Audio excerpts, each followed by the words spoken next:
first glance, it looks like a standard control panel of a nuclear power plant unit. Monitors, indicators, regulators. However, there are more operators than a regular shift. Their work is closely monitored by experienced specialists.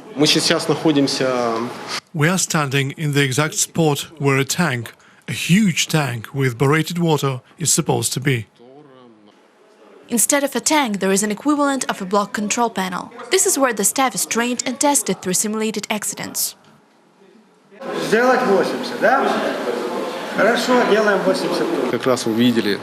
You've just witnessed a simulation, which has become standard practice for us. For other stations, this is something that they still strive to implement. We introduce a module of simulating difficult accidents, which allows to model a situation that's extremely hard to manage when we've lost cooling in the active zone of the reactor and it's going into meltdown. Every nuclear power plant has a training center, but this one is unique. It's located in an actual reactor compartment.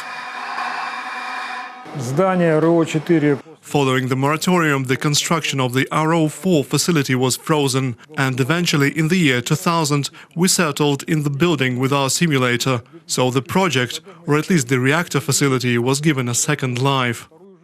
In 1990, the Supreme Council of the USSR banned the construction of new nuclear power plants due to an environmental crisis. At the time, a shell of the fourth reactor was starting to be built at the South Ukraine nuclear power plant. There was complete rejection of nuclear energy by the public.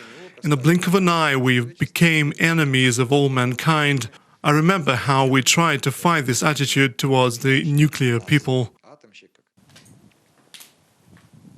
This feels like Pripyat, but this isn't a ghost town.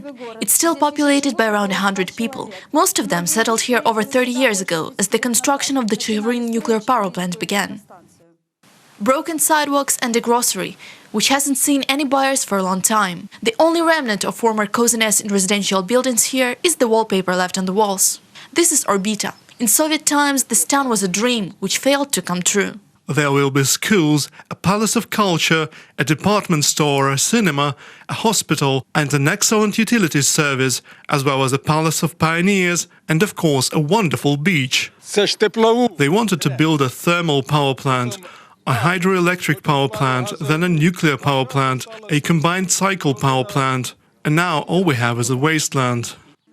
Fedor Kaluzhny came here at the end of the 1970s. He's an engineer and technologist. He was one of the people who constructed these buildings. In 1984, a project for a nuclear power plant appeared. The population of the town was growing. They were mostly young people, builders first and foremost. Now the residents are mostly pensioners. There is one street left in the middle of a forest. 2 five-story buildings, 3 playgrounds and garages. A 120-meter-tall pipe serves as a reminder about the nuclear power plant. They've thrown millions into this. The Chigorin and Crimean nuclear power plants, power stations near Kharkiv and Odessa, and new units at 5 active stations. All these projects were frozen by a moratorium. It resulted in the loss of 20 powerful units. Keeping in mind the final price of electricity at 2 cents, that means it's $500,000 a day. That's the losses from the reactor not operating. These are huge losses. The moratorium made irreparable damage to the Ukrainian economy. There are 15 nuclear units operating in Ukraine. Their resources can last for around 60 years, according to the Institute for Safety Problems of Nuclear Power Plants. Now is the time to think. Should Ukraine build new ones or look for an alternative? Reported by Evgenia Burda, UATV.